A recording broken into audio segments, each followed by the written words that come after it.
Muy buenas a todos desde Ciudad de Guatemala. Aquí he venido para entrevistar al que seguramente sea el coleccionista más relevante, ya no solo de Guatemala, sino me atrevería a decir de todo Centroamérica. Está a mi derecha don Carlos Paiz. Hola, muy buenas Carlos y muchas gracias por recibirme. Mucho gusto, encantado. Don Carlos tiene una colección muy amplia que, bueno, aparte de la moneda virreinal, ocupa la moneda republicana, también en otros países, especialmente centroamericanos, y bueno, es una colección bastante conocida. Pero digamos que esta colección se ha debido de construir poco a poco. Entiendo claro. que usted ha coleccionado durante muchos años. Sí, pero no, empecé ya tarde en relación a los demás del club, ¿verdad? Porque yo empecé mucho después. Ahí conocí pues a coleccionistas grandes de Guatemala y conocí al resto de la asociación de numismáticos. Y era muy interesante ir a las sesiones porque ahí también intercambiábamos y hacíamos pláticas sobre el tema. Y yo estuve un tiempo en la directiva también. Bueno, pero el punto es que a mí siempre me ha gustado coleccionar. Y hay algunas otras cosas que tengo colecciones. Pero las monedas se facilitaban mucho por los viajes. Y por las abuelitas que tenían guardadas cosas. Y así empieza uno, ¿verdad? Pero como me gustaba coleccionar, empecé. Y al principio no sabía mucho de eso. Tanto es así que cuando ya tenía algunas cosas, mis hijos que eran pequeños, les pedía que me las limpiaran. Las monedas. Sí. Algo que nunca hay que hacer. No, pero yo no sabía. O sea, que usted empezó a coleccionar de niño cualquier cosa, pero luego ya siendo una persona madura, digamos, ya cuando sus hijos eran pequeños es cuando empezó con la numismática. Sí. O sea, que digamos que nunca es tarde para empezar, porque usted... Siempre así es una... Tienen que irse equivocando y aprendiendo. Y después ya también apareció un muchacho que está casado con una hija de mi cuñado y me dijo que estaba en la asociación y me dijo, mira, debías meter a la ficha de finca porque esa es una cosa que en Guatemala no se conoce mucho. La gente pues no está muy enterada de que existieran. Pues es un fenómeno que realmente no lo conocía yo tampoco. Pero entonces empecé a conocer sobre el tema y empecé a buscar. Iba a la antigua Guatemala o con los coleccionistas que me vendían, qué sé yo. Pero el caso es que fui creando una colección. Y en un momento que entonces saqué un anuncio en la prensa, voy a hacer esto, los que tengan fichas guardadas de sus abuelos, de sus fincas, favor de llegar porque vamos. Y empezar a venir las gente, los finqueros, decían, mire, tengo esto en mi casa y no sé qué para sirve, y luego y empezamos. ¿Y esto sobre qué año sería más o menos? Y eso yo cuando empecé, allá te vas a estar, no me acuerdo, pero empecé con mi hija Jackie. Nos llevó 2 años hacer ese libro. En 2013 me dicen, o sea, este es el libro, ahora vamos a hablar de estos libros, pero bueno, mirad el libro, que esto ha salido de su colección. Ahí están todas las fichas de finca que yo tengo, pero después aparecieron otras cuando saqué el libro, pero no solo eso, sino que subieron de precio. Claro, el tema es que yo creo que hace 10 años, aunque parezca increíble, nadie hacía caso a las fichas de finca, pero ni en Guatemala, ni yo diría en casi ningún lugar de Hispanoamérica. Había muy pocos sitios, quizá en Colombia ya había ciertos estudios, pero es un tema como que se ha desarrollado en los últimos años. Sí, porque era un artículo que la gente lo guardaba porque era herencia, pero no sabía que si tenía algún valor o no. Porque la ficha cada finquero la mandaba a hacer para su finca, porque con eso compraba el operario o el mozo en la tienda de la finca o en la tienda del chino que hay ahí cerca. Pero el punto es que era una forma, porque en el interior de la República, el país, se desarrolló fuertemente el café, con mucha mano de obra, pero no había bancos en el interior, ¿verdad? Entonces, y no había transporte tampoco. Todo era con carretas de mula o a caballo. Entonces, había que tener la forma de poderle pagar a la gente. Y esa fue la que se resolvió. Se volvió moneda, pero solo en ese. Es un token, ¿verdad? Sí, o sea, para poner un poco más en contexto hay que entender que Guatemala es un país que ha sido agrario fundamentalmente hasta hace muy poco. Ha sido un país bastante aislado, bastante pobre también hasta hace poco tiempo. Y además aquí ya ha habido mucho pues, cafetal, mucho azúcar, cochinilla en otros momentos, ha habido distintos cultivos. Cacao. Claro, cacao también, obviamente. Entonces, generaban grandes extensiones de pues, finqueros, ¿no? Que tenían grandes extensiones y al final pagaban a sus obreros con fichas, dependiendo de su producción, y estos obreros podían comprar en la tienda del propio finquero, lo que decía el tienda de chino, ¿no? Pues, o un ultramarinos, que diríamos en España, una pulpería, que dirían en Argentina, dentro de la propia finca. Entonces, al final generaban estas fichas, que eran fichas inicialmente de contabilidad, que acababan siendo moneda circulante porque no había otra moneda en todos estos territorios. Y claro, esto hace que haya como 5.000, 6.000 fichas en Guatemala. ¿Usted cuántas tiene, así más o menos? Es difícil saber, porque hay quienes preservaron y quienes no preservaron. Claro. Lo que más nos costó fue establecer, porque ahí aparece el nombre del finquero que emitió las monedas en la fecha que las emitió, de quién era. Porque hoy en día probablemente la mayoría de esas fincas ya no pertenecen a los herederos, sino se venden de uno de otro. Y aquí venían los herederos y decían, tenemos estas fichas que le damos de nuestro abuelo, pero no sabemos qué hacer con ellas. Entonces fue que empezamos con esto, porque yo no tenía una fuente para poder establecer qué tenía, si valía, etc. Entonces aquí hay una investigación muy fuerte porque se explica de quién era la finca y se dan fotografían las fichas. Aquí, por ejemplo, está el nombre de la finca y las fichas, pero aquí está una historia de la finca y aquí está un dibujo del país donde está marcado el departamento donde estaba esa finca y aquí está la historia y aquí está, tenemos también fotografías. Sí, viejas. O sea, ha hecho usted entonces una especie de historia casi social de Guatemala. Sí. Porque aquí estarían representadas prácticamente todas las familias importantes del país. ¿De qué época? Claro, de finales del 19 y principios del 20. Y fue cuando empezó el café. Y aquí tenemos una foto de usted con su hija Jacqueline. Sí. ¿Y esto cómo es? Esto de meterse en una empresa como esta, de estudiarse las fichas de finca y decir a su hija, oiga, vamos a hacer esto. Se lo dijo así de primeras, tu hija estaba contenta, porque entiendo que esto habrá sido algo muy bonito entre padre e hija. Sí, sí, tuvimos que... había una muchacha que trabajaba, creo que todavía trabaja en la Universidad Francisco Marroquín, que le gustaba el tema. Entonces nos venía a ayudar al salir del trabajo a hacer todo el proceso, ¿verdad? Y también teníamos una muchacha que venía todo el tiempo, también nos ayudaba. Porque mire, había trabajo para hacer eso y de investigación también, además de toda la elaboración, las fotografías, ¿sí? Usted sabe todo lo que es, cómo es hacer un libro de estos. O sea que al final teníais 4 personas trabajando para este libro, sí. Y fueron durante 2 años. O sea, estaba 2 años. Usted, su hija Jacqueline, luego estaba una persona de la universidad y otra persona trabajando. Sí. Y otra persona trabajando para esto. Sí. Alfonso Pérez Longo, sí, también. ¿Y Alfonso Pérez Longo, quién era? Él era hijo de españoles, pero ya guatemalteco, que le gustaba. Y no solo eso, sino que además de que coleccionaba, él compraba y vendía. Entonces fue uno de mis proveedores más importantes. Sí, es que él me ayudó mucho porque me conocía bastante, pues, y le compré cosas y me explicaba. Pero después murió joven con una... Vaya. Sí. Bueno. Y bueno, entiendo que usted habrá sido la primera persona en poner un anuncio en el periódico diciendo se compran fichas de finca. Ahí está la copia del anuncio.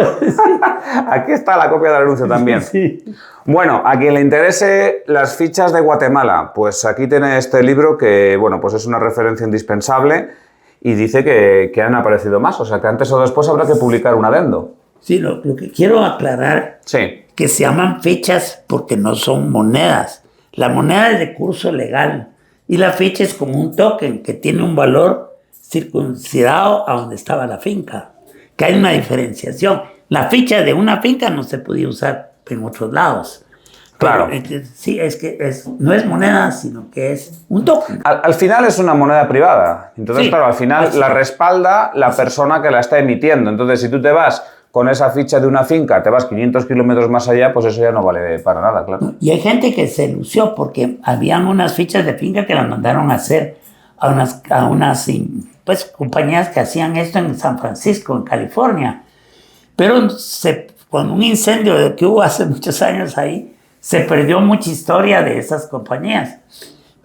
Y otros pues las hacían aquí, otros las hacían de plástico, ni siquiera había plástico, era baquelita, y hay unas que están ahí que son de aquellos como llaveritos de papel, las buscaban la manera, y por ahí tenemos una que esa sí es una joya, eran de cuero. Aquí después del corte tengo que decir que he ido a la pared a sacar esta ficha de cuero que está colgada, la tiene usted colgada y expuesta. Sí, sí, sí, con la historia. Pues a ver, cuéntenos la historia de una ficha de cuero, fíjese. Ahí la tenéis. Esta es única, esta pieza. Yo la única que conozco. Bueno, pues aquí tenemos esta curiosidad que está colgada en el despacho de don Carlos Páez. Una ficha de cuero de la finca Santa Lucía. Y aquí tiene usted a las personas responsables. San Rogelio Ovalle de León. Bueno, pues aquí veis cómo se muestra con cariño porque se relaciona la ficha con las personas que lo emitieron. Sí, y aquí hay un poco de historia y otra es muy interesante. Bueno, esto por parte de las fichas de finca, que como vemos ha sido un pionero y también ha sido un divulgador, ¿no? Porque ha sido el que ha escrito el primer libro y ha financiado la edición. Vamos a seguir con sus libros, si le parece bien. Porque el siguiente libro también es muy interesante. Este libro nos lo presentó pues uno de sus autores, que es Carlos Jara. Nos lo presentó cuando estuve en Chicago, que fue la vez que conocí a Carlos Jara.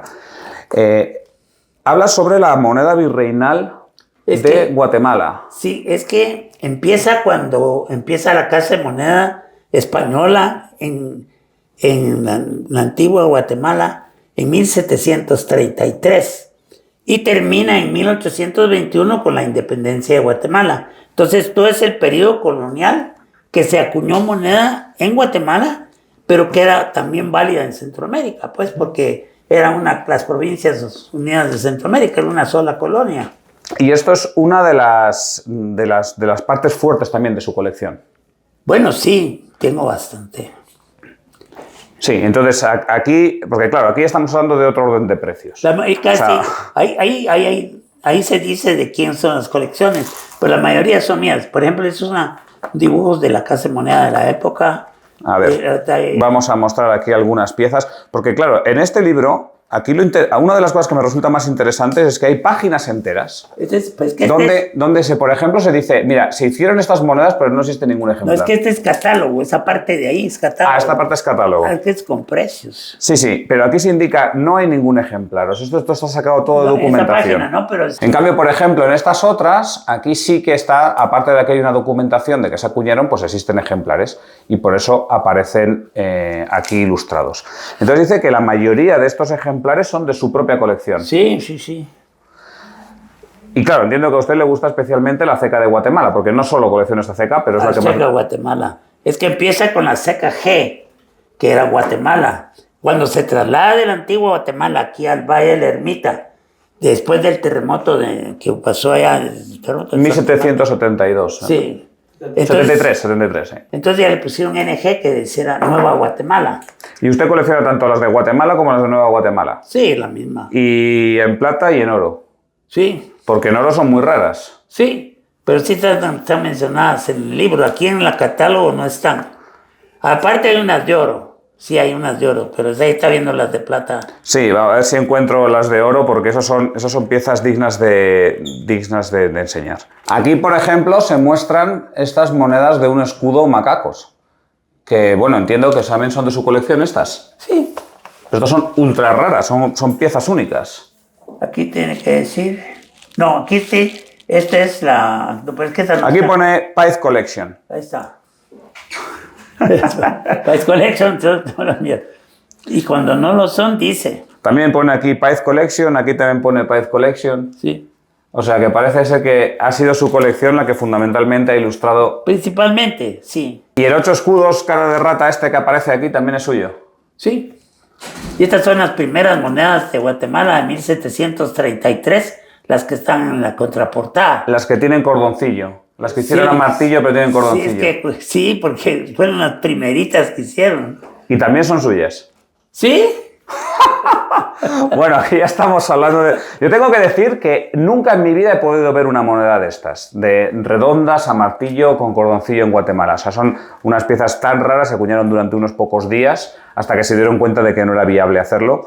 Y bueno, yo nunca he podido inspeccionar ninguna, sé que ahí nos podemos ver el grado de rareza que tiene estas piezas. Sí. ¿A usted le gusta más la parte virreinal o la parte republicana? Bueno, es que la virreinal tiene más relevancia histórica, creo yo, porque es parte de la historia del país, pues.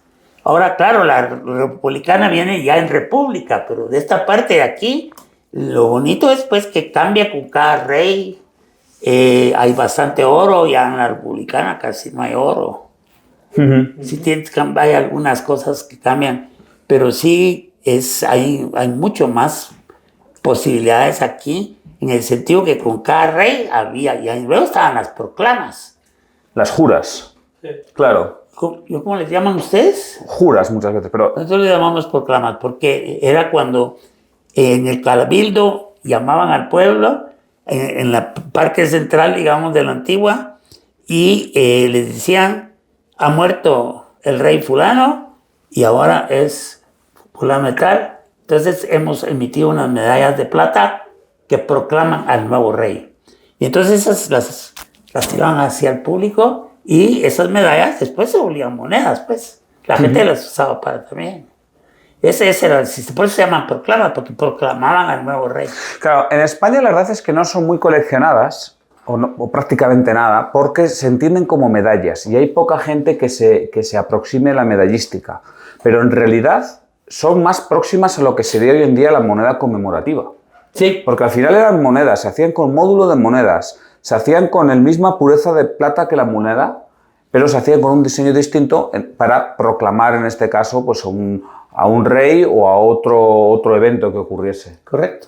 Y aquí sí que son, o sea, usted las tiene también en consideración y con el mismo interés que el resto de monedas. Sí, claro. Claro, pues sí, es que siempre estamos como y coleccionamos toda Centroamérica. Entonces tenemos que tener de todas las etapas de los 5 países. Bueno, vale. Pues esto por la parte de la moneda virreinal. A mí me gustaría también preguntarle cómo es la diferencia entre coleccionar moneda virreinal y coleccionar moneda republicana. Porque entiendo que hay más competencia cuando quieres coleccionar moneda a lo mejor de Carlos III. No, es que mundial, claro. Claro, en cambio a lo mejor la republicana, como que los coleccionistas de Guatemala se enfocan en ella, pero los de fuera no tanto. Ahí se acuerda que estas monedas que eran acuñadas aquí eran conocidas y empleadas como intercambio en Centroamérica. No, en toda América, ¿no?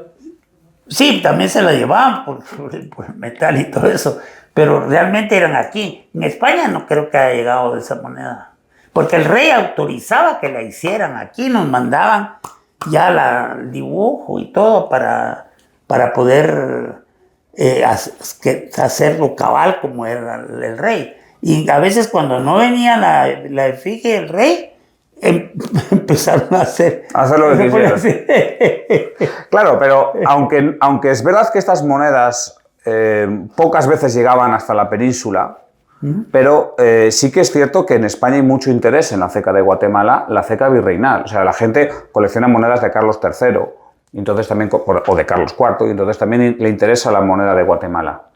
Pero cuando llega la República, pues bueno, pues a lo mejor Iturbide en España no nos interesa tanto, o la República o la Federación Centroamericana pues tampoco interesa tanto.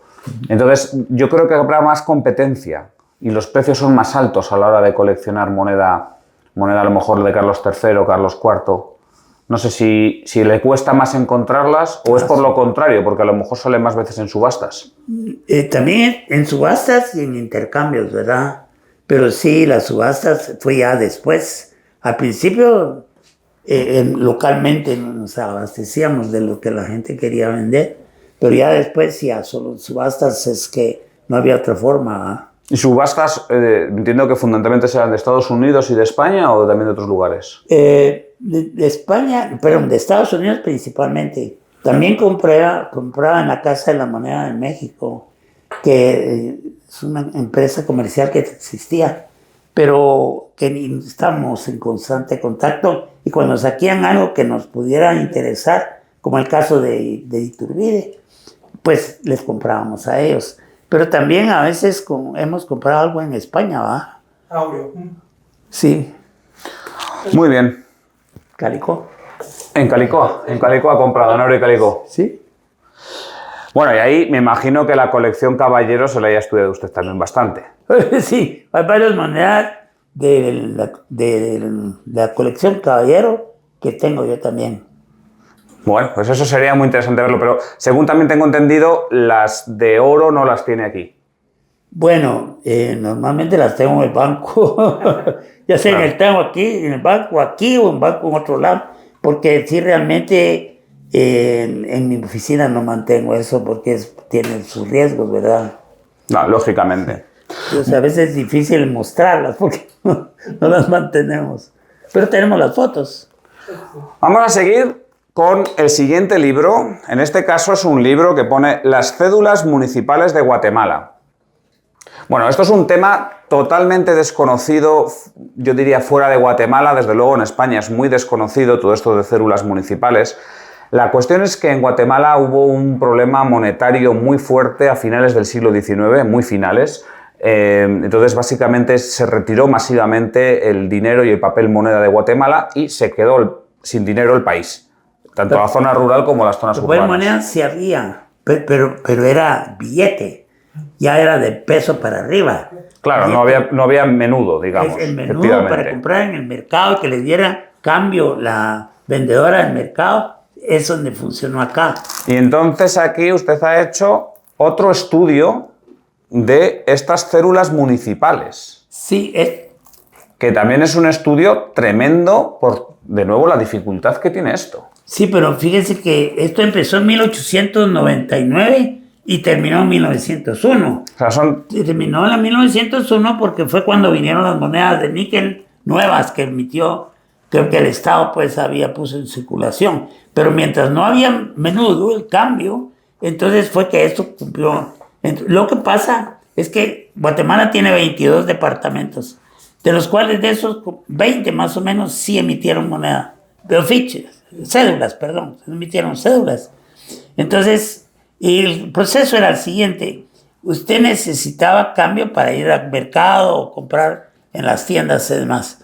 Entonces llegaba a la municipalidad donde usted habitaba, le decía, mira, aquí voy a dejar 1 peso, 2 pesos, 3 pesos, y ellos le daban reales, o sea, el equivalente moneda, de que eran de un real, 2 reales, 4 reales. Y con eso podía hacer todas las compras menudas.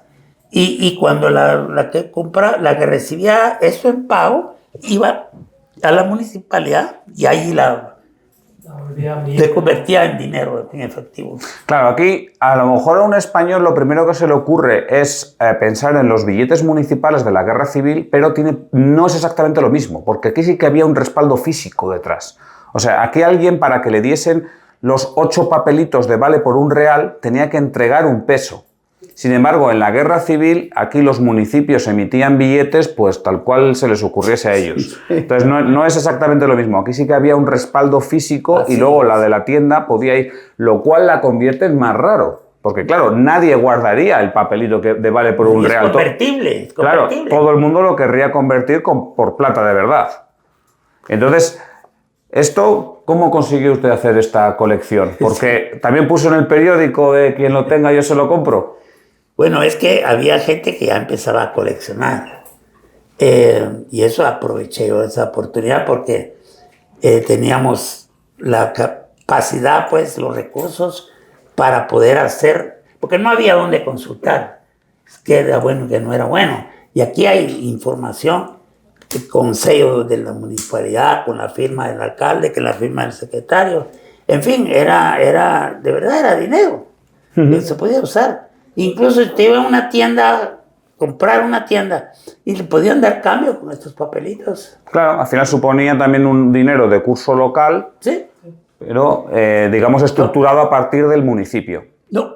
Lo importante del libro es que por la rareza de estas piezas y la falta de documentación, antes de que se publicara el libro, estaban en el limbo en cuanto a la aceptación legal. No se sabían si eran. Se sabían que eran de emergencia porque era más o menos obvio, pero no se sabía si eran de carácter oficial o no. Este libro demuestra que efectivamente fueron de carácter oficial, aunque su circulación estaba también restringida a cada departamento. Sí, vale, eso la convierte en una emisión de papel moneda de necesidad.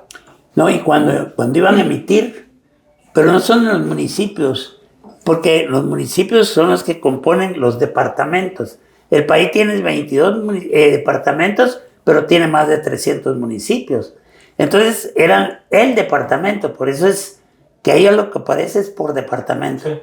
Ahora, claro, la cédula, aunque fuera de un departamento, no la podía ir a cambiar. Dentro del mismo departamento en general, municipalidades distintas estaba aceptado, pero de departamento a departamento no.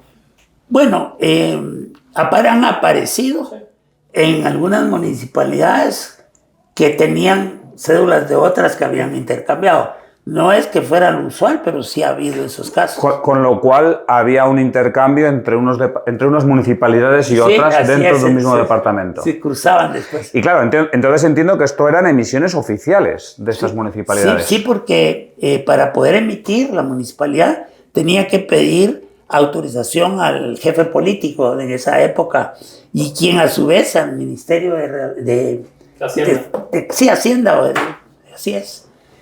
Ahí les autorizaban, ya con eso podían emitir. Muy bien, bueno, pues aquí, a ver, se nos abre un nuevo campo, digamos, dentro de lo que es la notafilia guatemalteca, que es una notafilia que tampoco es que sea demasiado extensa en general, porque todo lo que es la parte de, o sea, hasta 1924, hasta que empieza el Quetzal, solamente había bancos privados y no hay tantos bancos privados, aunque hubo muchas emisiones dentro de estos propios bancos. Pero claro, aquí tenemos que, fijaros, el grosor del catálogo, y esto se emitió durante menos de 3 años. O sea que esto tuvo su impacto enorme. Mira, aquí atrás se puede ver. Ahí hay muestras de cómo eran, porque eran de diferentes tamaños, diferentes colores, pero solo había un real, 2 reales y 4 reales. Entonces, para coleccionar esto, entiendo que fundamentalmente has comprado dentro de Guatemala. Correcto. Sí, pero además compramos una colección de Dean Schaefer, que ya tenía rato de estar en eso. Y eso nos ayudó mucho porque él tenía hace mucho tiempo. Ahora sí hubo varios gentes que venían o las querían que nos regalaban o las vendían. Pero en esa época compraba 25 centavos de quetzal las fichas de ahí en ¿cómo se llama? En Quetzaltenango, en la antigua. Pero sí, todo esto, hoy cada vez que sale un libro cambian los valores, ¿verdad? Eso es otro de los temas, porque a ver, yo aquí conozco gente, coleccionistas, que dicen, mira, yo prefiero no escribir un libro, porque si escribo el libro, entonces el precio sube. Porque la gente empieza a coleccionarlo y demás. Entonces, yo prefiero hacerme yo la colección y yo ya sé cuáles son las raras y entonces las compro baratas. ¿Usted ha tenido esta tesitura? No, porque lo que pasa es que son cosas que sucedieron en el país que no había conocimiento público. Yo he hablado con algunos historiadores que no sabían nada de esto. Y fueron fenómenos que existieron en el país y no conocían. Entonces, si se llegaba a ese extremo, la gente en general no sabía nada. Yo también, como coleccionista que empezaba, necesitaba una fuente que me dijera qué había sobre eso. Entonces, como no existía, decidí hacerlas yo. Y por eso nos metimos a los libros, por dar a conocer. Esto para mí no es ningún negocio porque se pierde en cada venta de libros. O sea, de los libros no gana usted nada. Nada, si bien la calidad, esa gente no lo paga. Pero eso no importa, yo lo que quiero es divulgar. O sea, usted lo hace para divulgar la cultura de Guatemala. Y la historia. Y la historia de Guatemala. Sí, porque la moneda, estas que estamos hablando, fueron monedas de épocas. Y entonces historia de la época. Yo aquí, como reflexión más en global, tengo que decir que no es la primera persona que me lo ha dicho, algo así, y que yo en Hispanoamérica veo que hay un interés por parte de los coleccionistas de preservar la cultura del país. Sí. Que eso es algo que en España no encuentro, para nada.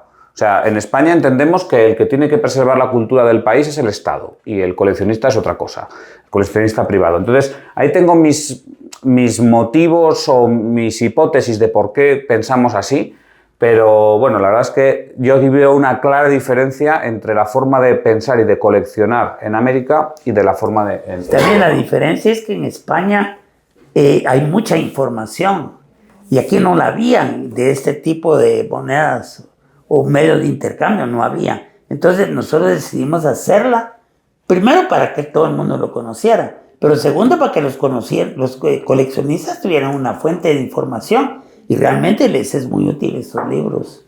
Y estamos preparando otros. Y otro que han preparado, el último, porque vaya ritmo que tiene usted de publicar libros. Sí. Este es sobre contramarcas y lo ha escrito con un amigo de ambos, que es Carlos Jara. Y estas son sobre las contramarcas ya no solamente de Guatemala, sino del estado de los Altos también. Sí. Que después se volvió Guatemala, pero antes era independiente. El estado de los Altos es lo que hoy en día sería Quetzaltenango. Sí. Dentro de Guatemala, el sexto estado dentro de la República. Pero no solo incluía solo Quetzaltenango. Habían otros que hoy en día son departamentos que son parte de lo que era el estado de los Altos, no era solo un departamento.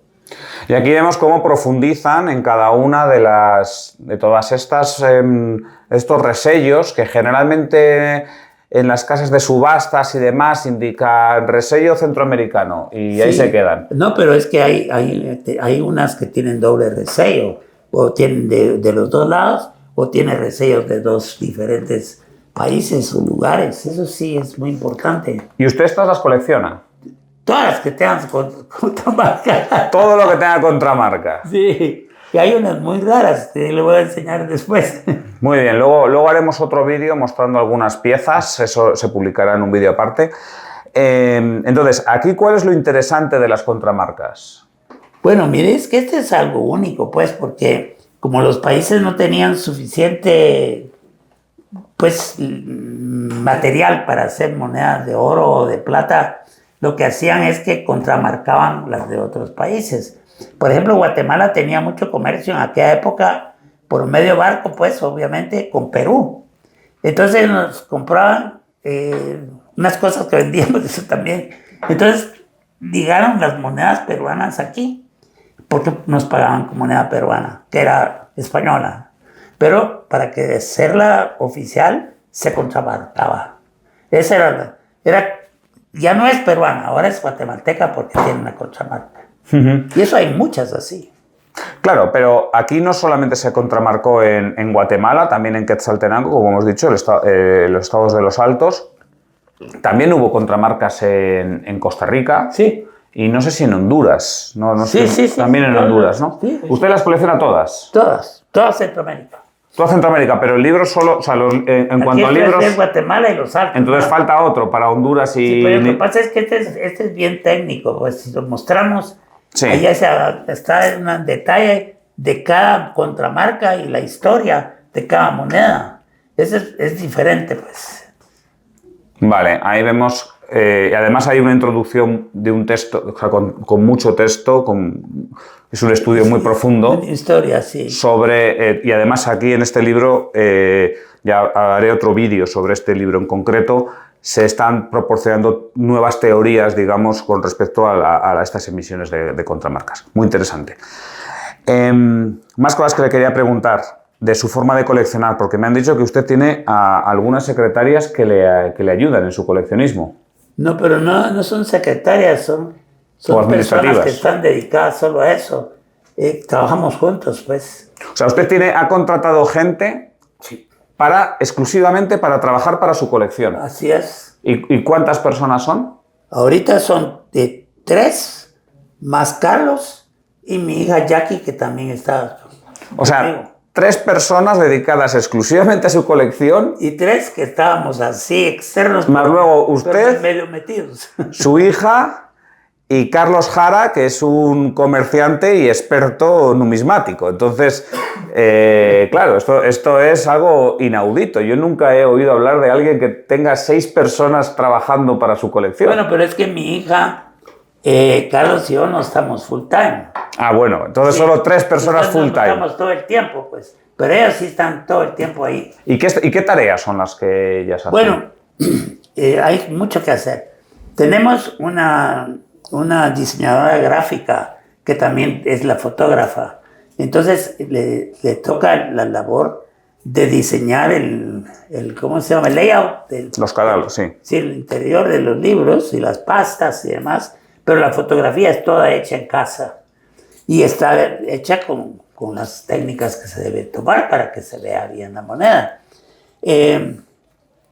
Luego tengo una muchacha que trabajó conmigo muchos años en la agencia de publicidad, pero cuando esa agencia se cerró, se pasó a trabajar conmigo y ahora ella conoce mucho de eso y pues tiene mucha labor de seleccionar lo que ya tenemos, que yo compro, consigo. Tenemos álbums, un montón de álbums que hay que armar, además de fotografiar, tenemos que inventariar. Después Carlos me hizo unas evaluaciones. Hay mucho trabajo ahí detrás. O sea que también hay una muchacha que ya son especializadas en eso. De memoria, conocen increíble, de verdad. Incluso los coleccionistas nuestros, pues los de la asociación, se comunican con ellas de una vez directo. O sea, la asociación ya habla directamente con sus administrativas o con sí, más que con usted. Sí. A la hora de hablar sobre ciertas piezas y demás. El último que pone y toma la decisión soy yo, pero la última palabra, eso sí, la tiene usted. Yo no puedo tener la memoria para poder saber todo lo que tengo. He puesto a Centroamérica ahí y colecciono medallas, proclamas, monedas, billetes. Y todo lo que es numismático. Entonces, en lo que ellos me dicen, mire, todo el computador. Este ya lo tiene. Pero yo no me recordaba, pues. Entonces, ya lo tiene. Pero le dice, ya lo tiene, pero que quiere comprar es en mejor condición. Toda esa información ya me la pasan para tomar la decisión de la compra o la negociación, ¿verdad? Bien, entonces, bueno, entiendo que esta es personal, está trabajando para sus libros, también para asesorarle y para hacer el trabajo administrativo a la hora de la compra. Y luego, ¿cuál es el rol aquí de Carlos Jara? Porque entiendo que él es como un experto, que entiendo que ahí sí que le dará mucho conocimiento numismático. Pero yo conocí a Carlos Jara hace mucho tiempo, cuando él le vendía a ¿cómo se llama? Pérez Longo. Y por eso, por medio de Carlos, lo conocí. Pero cuando Pérez Longo falleció, entonces me fui yo directamente con Carlos. Y él recorría toda América y después venía para acá a ver qué me interesaba. Y hoy, como tiene una memoria extraordinaria, él sabe, estas no las tiene y por eso se las traigo, ¿verdad? Es una cosa muy especial de Carlos. Pero después decidimos que no se lograba mucho, porque para hacer los libros, había que hacer una investigación a fondo en la Hemeroteca Nacional o en los archivos de las Indias, o en los archivos de la colonia de Guatemala, había que hacer. Y eso sí, Carlos y siempre alguna de las muchachas que están trabajando conmigo lo acompañan, y hay documentos que no los pueden sacar de ahí, entonces los fotografían ahí mismo y después lo transcribimos para el libro. Entonces, sí, para nosotros es muy importante demostrar la fuente de lo que estamos enseñando, porque no estamos inventando nada. Está ahí digamos, todas abajo en cada página con el asterisco. Entonces, la gente puede decir, bueno, ¿y esto? Sacado de tal documento, en tal fecha, en tal lugar. Bueno, hay que decir que Carlos Jara es doctor en historia, entonces es una persona que conoce muy bien las metodologías de investigación y que, bueno, pues que trabajos como este libro, como los otros que ha hecho junto con Carlos Páez, tienen una metodología muy seria y se nota que es un trabajo hecho, vamos, bien hecho, no está hecho de cualquier manera. Eso... No, ahora sí tenemos un convenio con Carlos porque él viene una semana al mes. Y en esa semana me hacen de todo aquí, pues, y es muy importante porque nos ayuda mucho con el conocimiento que tiene, ¿verdad? Pero sí,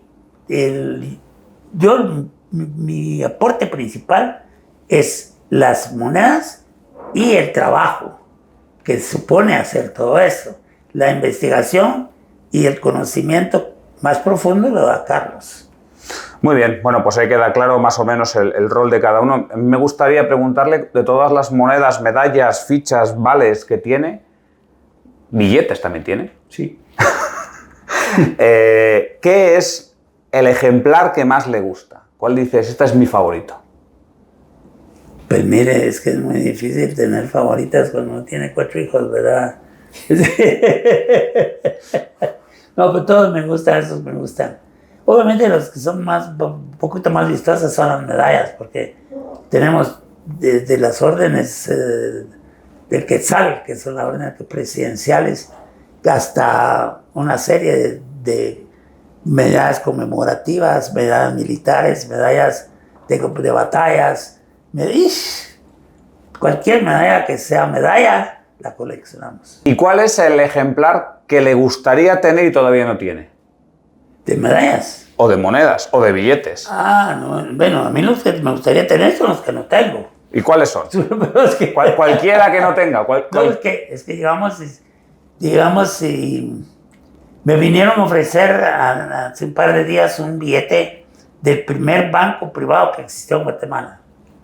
Entonces, billetes muy raros, ¿verdad? Los de 1875. Entonces, sí. aunque yo tuviera otro parecido, igual dije, no hay que comprarlo porque esto es una joya, pues.